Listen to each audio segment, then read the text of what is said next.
Thistle reporting live from an undisclosed location that it's okay for everyone to know about at this point.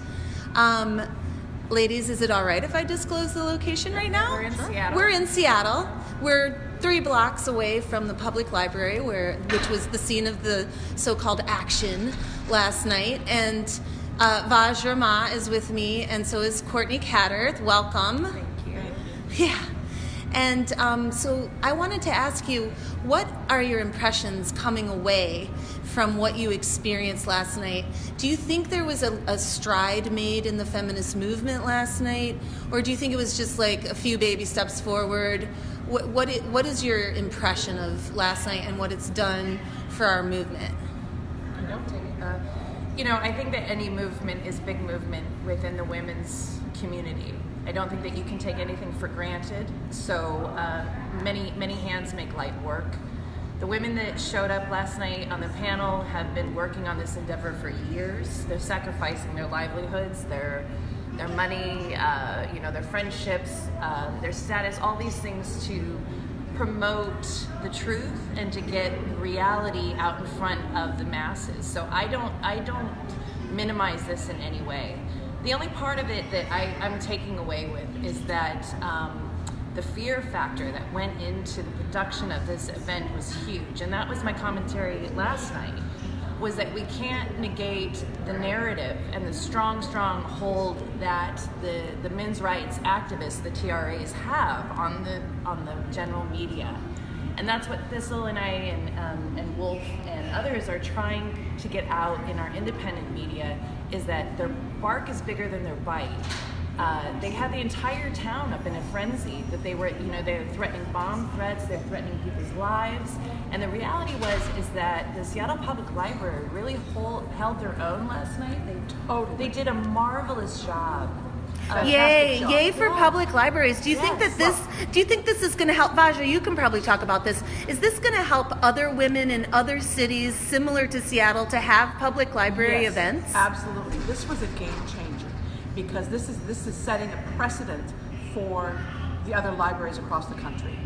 And the fact that, first of all, Toronto Library held its space up in Canada. Mm-hmm. So now Seattle was a very key thing. Was it going to hold its space, to allow free speech? Marcellus Turner was there last night. Did you see him? Did you see where he was sitting? No, but I saw him in the escalator. I was going down. Oh, did you say hi?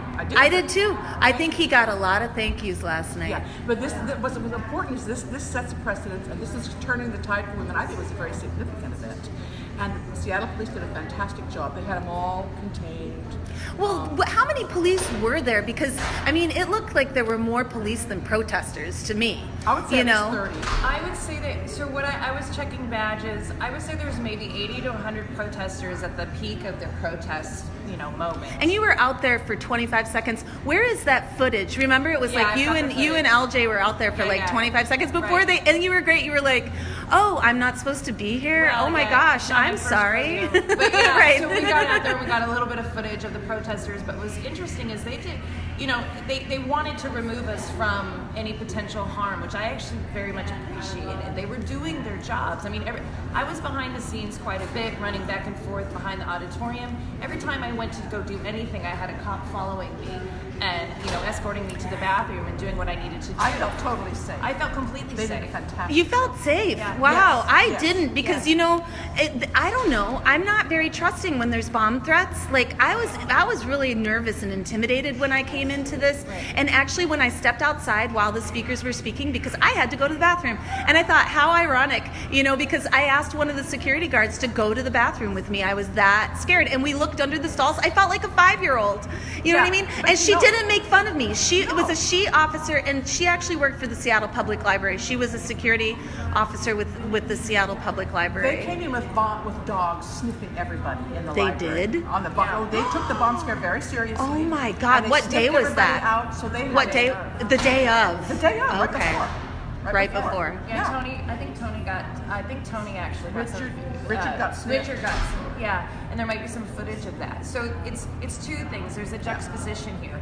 The police and the library took the threats seriously. I'm not saying that we shouldn't take the threats seriously. What I'm saying is that we need to expose the reality of what happened and the fact that we can assemble freely and speak our mind as women and allies. Don't and be afraid. Do not be afraid. This is what I'm saying is like you have what it takes to get out there and to voice your opinion and to make reality and material biological reality known and to hold the line on protective spaces for women and girls because we are oppressed based on our sex, not on our identity, and the truth will out. The truth will out. And we need to do this as a collective, so don't be afraid. Like Courtney says, step forward. We need the solidarity. We need the voices of the women. Don't be afraid. Step out. We are the team. Not only in our, not only being physically protected, and I want to bring this up and bring a little witch into this bitch because we're spiritually protected. I mean, that's the other thing. We prayed over this event. There were hundreds, if not thousands, of witches and women of faith, collectively Christian women, atheist women, witches, pagans, praying over this event. We've got your back. We are all in this together as women. That's the lowest common denominator. You know what is so amazing? I'm sorry, but I have a song. It's called We're All in This Together. My sinking ship is yours. And I don't want to be your prisoner when I can clearly see better and safer shores. And then there's this whole other part to the song. But, it's funny is I dreamt, this is WLRN media, and I don't want us to be too woo-woo, but at the same time, I feel like I can do it just for this occasion. But I dreamt about this. I dreamt about the towers and sleeping up with the L-shaped couches and the herbs that Vajra was drinking, the linden, and the herbs that I had bought from our local community herb store in Madison. This was big magic. There was so much magic going on, and the crab that we ate. Yeah. Because it was harvested right here in Seattle. It was when you're connected to the land and you have a connection and reverence to the land and the women that walked before us, our ancestors, the stewards of this land. You're walking with guidance. You're walking with protection. You need to understand that the divine feminine is raising her Kali Durga into this movement like no other. We are seeing a crescendo. We are seeing the tidal wave coming, and women I know feel it because they're women. And you can tap into that lineage. It goes back beyond time and space. It goes back into the ancestors. Right on. The women are ready to support us from the other side and here and now. Okay, well, thank you for being here in Seattle, Washington in the year 2020 to welcome in our new year with women and to take over the city with women. So, Take over the world. Take over the world. Thank you.